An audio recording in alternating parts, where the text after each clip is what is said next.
ശ്രീ നാണു വിശ്വനാഥൻ, താങ്കൾ വളരെ വിപുലമായ ഒരു മേഖലയിലാണ് കൈവച്ചത്. ഒരു മണിക്കൂർ പോരാ, പക്ഷെ വളരെ പെട്ടെന്ന് ഇനി ഈ മേഖല തൊഴിൽ സാധ്യത തുറക്കുന്നു, ശരിയാണ്.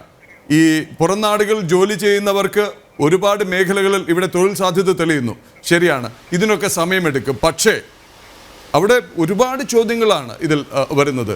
എന്തു ചെയ്യണം സംസ്ഥാന സർക്കാർ, എന്തു ചെയ്യണം കേന്ദ്ര സർക്കാർ, എന്തു ചെയ്യണം ഭാവിയിലേക്ക്? അതിൽ ഇതിൻ്റെ ഇൻഫ്രാസ്ട്രക്ചർ ഭാഗം ഞാൻ സതീഷ് ഗോപി സാറിനായി മാറ്റിവെക്കുകയാണ്. ഞാൻ താങ്കളിലേക്ക് നേരിട്ട് ചോദിക്കുന്നത്, എന്തു പഠിക്കണം, എവിടെ പഠിക്കണം, എന്തു പഠിക്കാനുള്ള സംവിധാനം ഇവിടെ ഒരുക്കണം? ശ്രീ നാണു വിശ്വനാഥൻ, പെട്ടെന്ന്. ഓക്കെ, നമ്മളെ സംബന്ധിച്ചിടത്തോളം ഇപ്പോൾ പോർട്ടിൻ്റെ ഒരു ഇനിഷ്യൽ സ്റ്റേജ് യാഥാർത്ഥ്യമായി. അപ്പം നമ്മളെപ്പോഴും പറയുന്നുണ്ടല്ലോ, ചൈന മുന്നിലാണ്, സിംഗപ്പൂർ മുന്നിലാണ്, ഹോങ്കോങ് മുന്നിലാണ്, ബുസാൻ മുന്നിലാണ്, ശ്രീലങ്ക മുന്നിലാണ്. ഹൗ, എങ്ങനെ? അതായത് 1971 10,000 20 ഫീറ്റ് ഇക്വിവാലന്റ് കണ്ടെയ്നറും കൊണ്ട് തുടങ്ങിയിട്ടുള്ള ദുബൈ 2024 ഏകദേശം 54 വർഷം കഴിഞ്ഞപ്പോഴത്തേക്ക് 19.75 ദശലക്ഷം കണ്ടെയ്നർ ഹാൻഡിൽ ചെയ്തതിൻ്റെ പിന്നിലുണ്ടായിട്ടുള്ള സയൻറ്റിഫിക് സ്റ്റഡി ഏതെല്ലാം തരത്തിലുള്ള ഇൻഫ്രാസ്ട്രക്ചർ ചെയ്തു.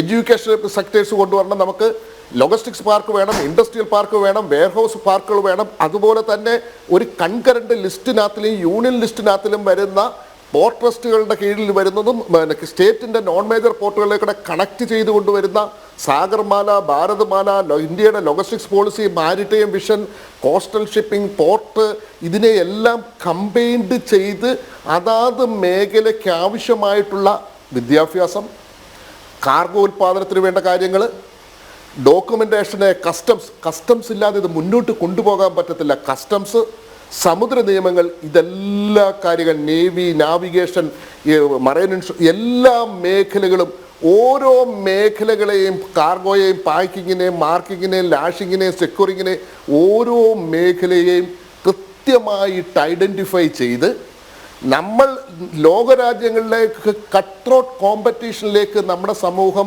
പോകേണ്ടി വരുന്ന തരത്തിലേക്ക് അവരെ പ്രിപ്പയർ ചെയ്യണം. മുമ്പേ പറഞ്ഞല്ലോ, നമ്മൾ മദ്രാസ് IIT 88 നമ്മൾ തുടങ്ങി. നമ്മളെ സംബന്ധിച്ചിടത്തോളം 2024 ആയപ്പോഴും നമ്മളിപ്പോൾ മദ്രാസ് IIT ഡെവലപ്പ് ചെയ്തിട്ടുള്ള ഒരു സോഫ്റ്റ്വെയർ ആണ് ഇവിടെ കൊണ്ടുവരാൻ വേണ്ടി വരുന്നത്.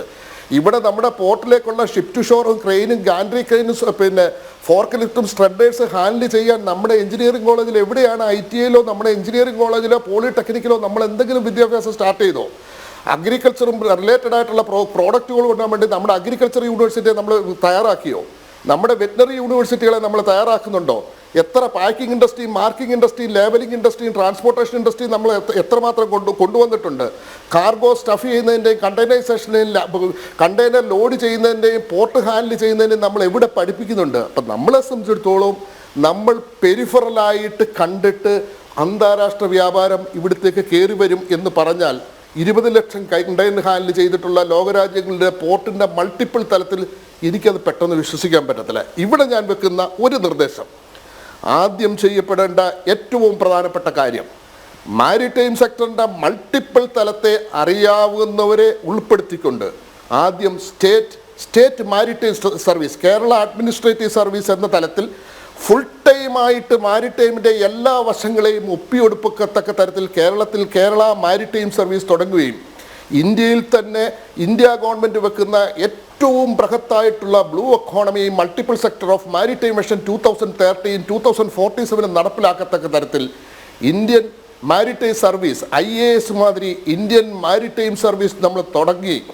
ലോകരാജ്യത്തിനകത്തിലേക്ക് ഉണ്ടാകുന്ന, കാരണം ഇൻ്റർനാഷണൽ ഇൻസ്റ്റിറ്റ്യൂഷനായിട്ടുള്ള IMOയുടെ തീരുമാനങ്ങൾ, WTOയുടെ തീരുമാനങ്ങൾ, നമ്മൾ മറ്റ് രാജ്യങ്ങളുമായിട്ടുണ്ടാക്കുന്ന ട്രീറ്റികൾ, കോൺട്രാക്റ്റുകൾ, പല പ്രോട്ടോക്കോളുകൾ, ഹൈസീ ട്രേഡുമായിട്ട് ബന്ധപ്പെട്ട കാര്യങ്ങൾ, മറ്റ് പല രാജ്യത്തിൻ്റെ ഫോറിൻ ട്രേഡ് പോളിസീസ്, മറ്റ് രാജ്യത്തിൻ്റെ കസ്റ്റമും, രാജ്യങ്ങൾ തമ്മിലുള്ള ട്രേഡ് കോമ്പറ്റീഷൻ, ചൈന നമ്മുടെ മുന്നിലേക്ക് നിൽക്കപ്പെടുന്ന ഭീഷണി, ഇന്ത്യയും ചൈനയും ഓസ്ട്രേലിയയും പിന്നെ ജപ്പാനും കൊണ്ടുള്ള കോഡ് റിലേഷൻഷിപ്പിലേക്കുള്ള സ്ട്രെങ്തൻ ചെയ്തുകൊണ്ട് പോകത്തക്ക തരത്തിലേക്ക് ഇനിയും നമുക്ക് വരാൻ പോകുന്ന G20 നമ്മൾ വെച്ചേക്കുന്ന ഇന്ത്യ, മിഡിൽ ഈസ്റ്റ്, യൂറോപ്പിനെ എക്സ്പ്ലോർ ചെയ്യത്തക്ക തരത്തിലേക്ക് നമ്മളുടെ അടിത്തട്ട് തൊട്ട് എഡ്യൂക്കേഷൻ ബാക്കി ഇല്ലാതെ. ശ്രീ നാണു വിശ്വനാഥൻ, ഞാൻ കേട്ടാൽ കേട്ട് ഇരുന്നു പോകും, പക്ഷേ എനിക്ക് അന്ത്യശാസനം വന്നു കഴിഞ്ഞു PCR നിന്ന് കാവ്യശ്രീയുടെ വക.